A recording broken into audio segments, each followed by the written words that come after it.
Sejam bem-vindos, alunos, a mais uma aula de Biologia com a professora Cristina. E a nossa aula de hoje é sobre a fotossíntese e a respiração, assim como as suas relações. Os processos fisiológicos que envolvem as trocas gasosas que são essenciais para a vida das plantas, tanto para elas se alimentarem quanto para elas conseguirem obter energia desses alimentos, ocorre por meio então de duas formas: a fotossíntese, que é a produção do próprio alimento que as plantas fazem, né? Elas são seres autotróficos, elas fabricam o próprio alimento e fazem isso por meio da fotossíntese. E o processo de respiração, que é o processo onde esse alimento energético que elas vão produzir na fotossíntese vai ser queimado, né? Vai sofrer combustão em presença do oxigênio para liberar energia para a planta poder exercer suas funções.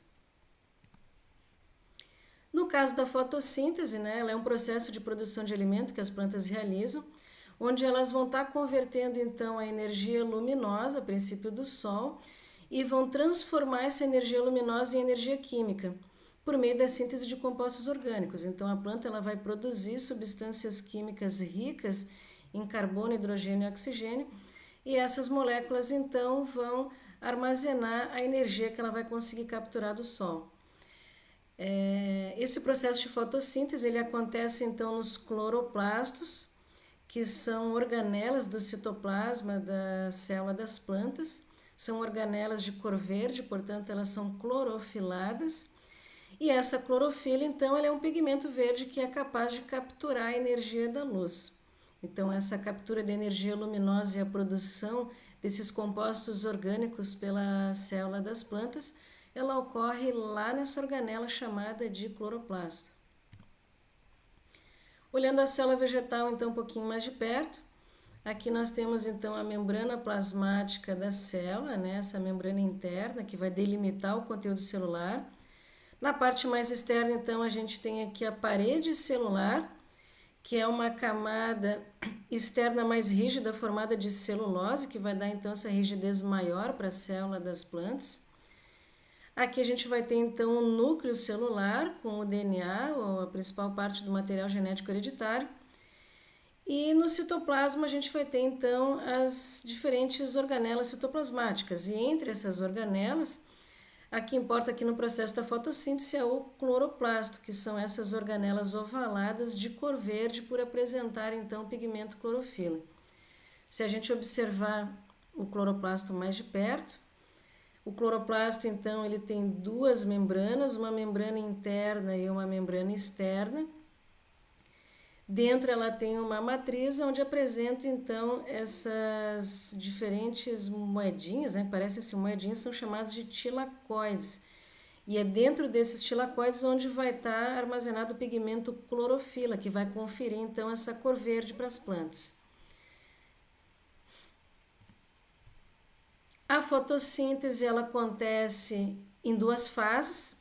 Ela tem uma fase clara em presença da luz e uma fase escura. No caso da fase clara, que é a primeira fase também chamada de fotoquímica, pois é a fase que vai envolver a foto, que é a luz, né? Nessa fase clara, então, as moléculas de pigmento clorofila, lá nos tilacoides, elas vão absorver, então, energia luminosa. Então, essa energia da luz vai ser absorvida pela clorofila, então, nos tilacoides lá dentro dos cloroplastos, né? Enquanto está acontecendo esse processo, a água que é absorvida pelas plantas nesse processo de fotossíntese, ela vai sofrer aquilo que é chamada de fotólise, ou seja, em presença da luz, as moléculas de água, elas vão ser quebradas, né?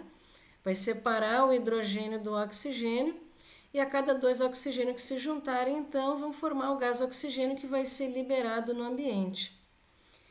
E ao longo desse processo, então, vão ser liberados elétrons e produzidos energia na forma de ATP, que é uma molécula chamada de adenosina trifosfato, uma molécula muito importante, pois é ela que vai carregar a energia da luz que vai ser absorvida pela clorofila, né?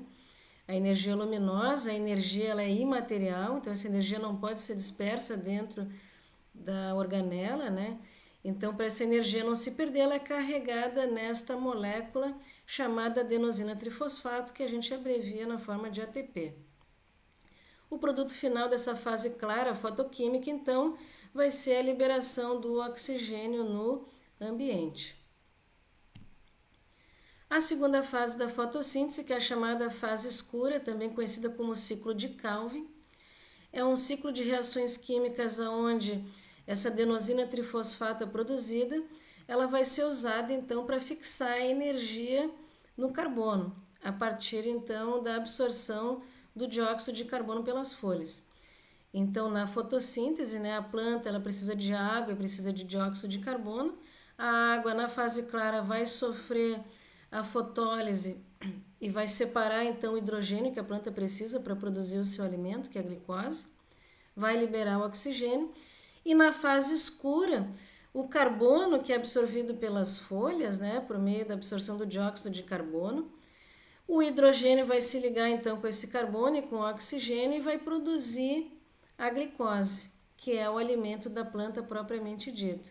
É a molécula que vai então guardar essa energia da luz que é absorvida pelo pigmento clorofila, né, carregado pela ATP, e é trazido então para essa molécula de glicose, que é um alimento químico rico em energia, que vai servir de energia não só para a planta, mas também vai ser a base de toda a cadeia alimentar para todos os animais que se alimentarem dessa planta, né? E consequentemente para os outros animais que se alimentarem desses animais que se alimentarem da planta, né?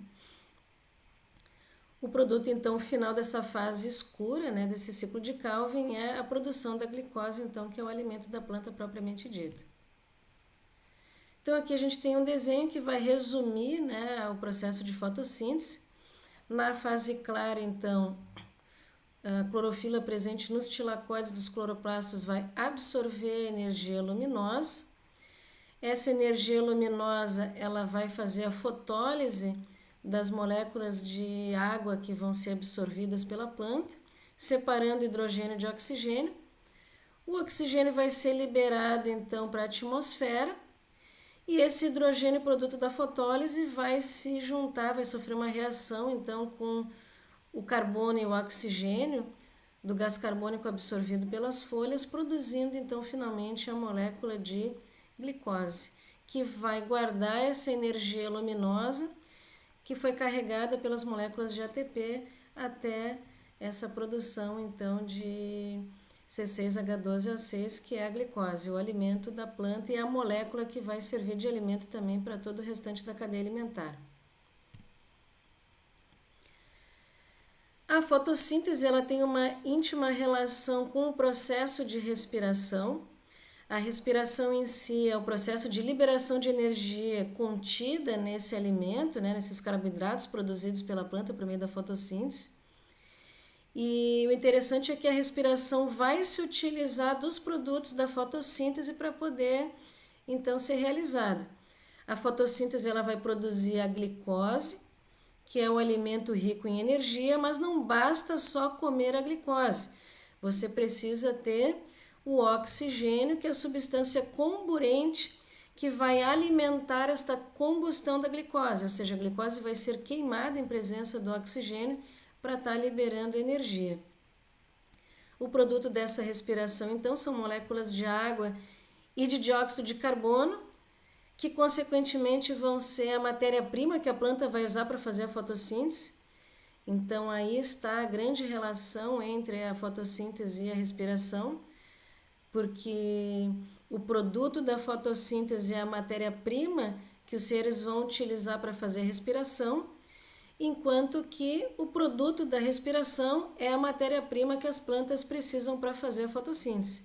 Então, existe aí uma relação de interdependência, uma espécie de mutualismo, aonde as plantas e todos os seres que fazem a respiração aeróbica, né, que se utilizam do oxigênio, então, eles vão estar exercendo.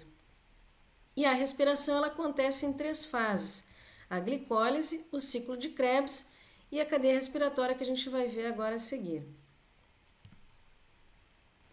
Aqui a gente tem o esquema então de uma célula animal.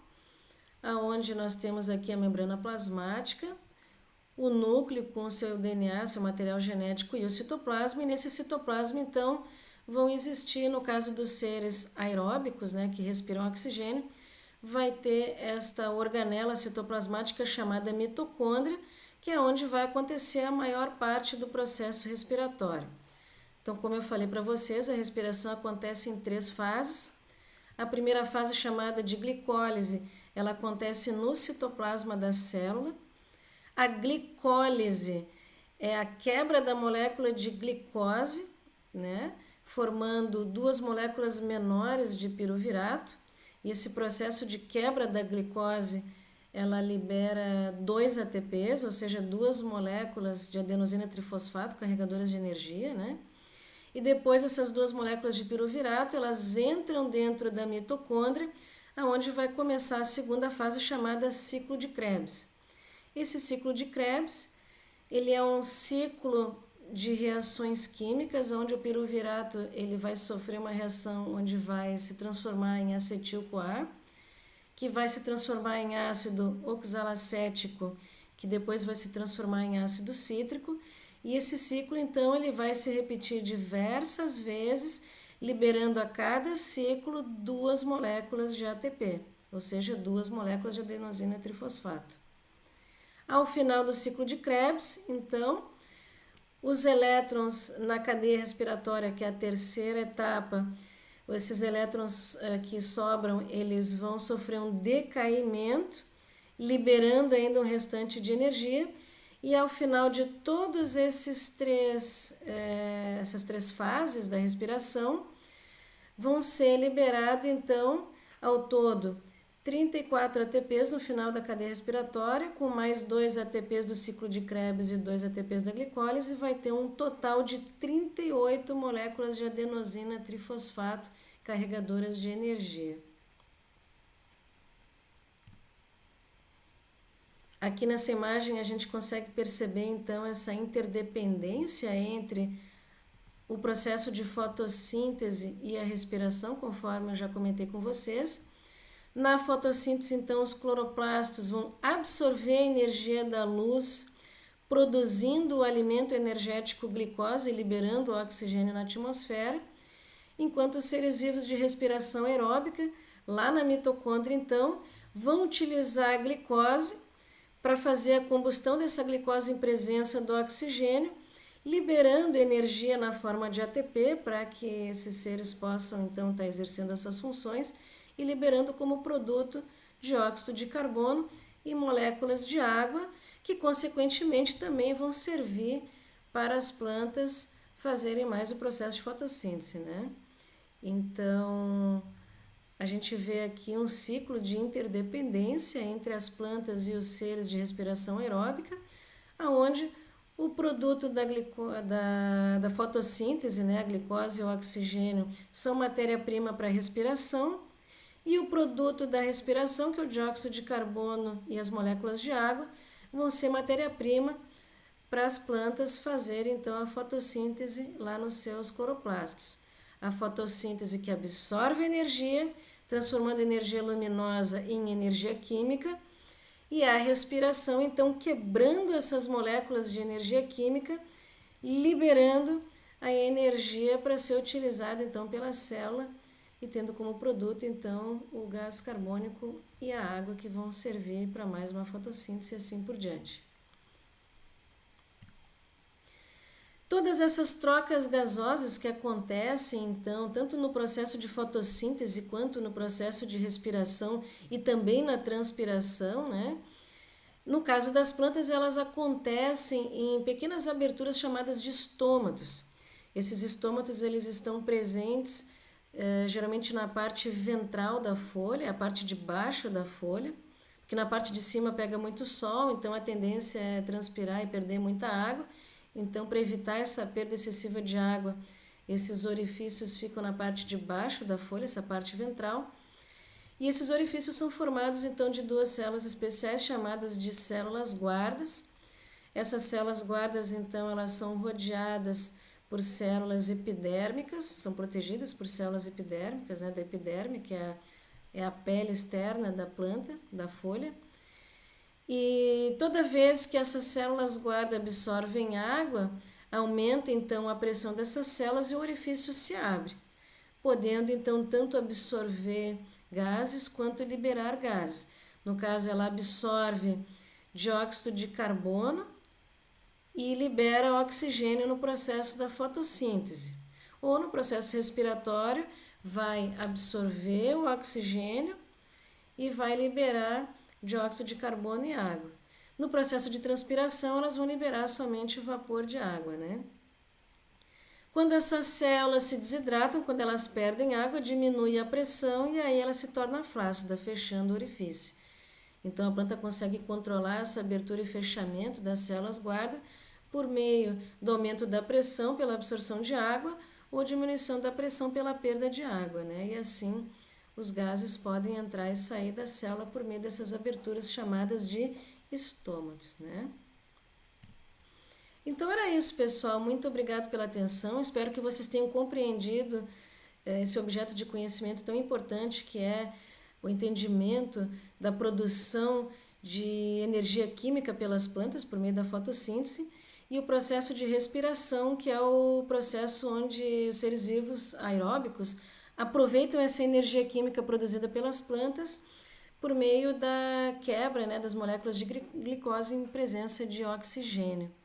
Então a gente percebe que existe uma importante interdependência entre as plantas e os demais seres vivos, em especial os animais, e assim a gente consegue compreender a importância da preservação de todas as formas vivas, das plantas principalmente, porque vão produzir o alimento, base de toda a cadeia alimentar, porque vão produzir também parte do oxigênio consumido por todos esses seres, inclusive nós humanos, né? E a importância dos demais seres nessa troca, né, nessa produção de matéria-prima para a fotossíntese. Então, toda forma de vida deve ser preservada, né? E nós seres humanos como seres pensantes, nós temos uma responsabilidade muito grande a respeito dessa preservação e desse cuidado com o meio ambiente, já que temos a capacidade, né, de transformá-lo. Então, muito obrigado, alunos, pela atenção. Espero que tenham compreendido e gostado desse conteúdo. Caso tenham alguma dúvida, vocês podem conversar comigo em sala de aula ou me procurar nos grupos de WhatsApp das turmas, ok? Então, muito obrigado e até a próxima.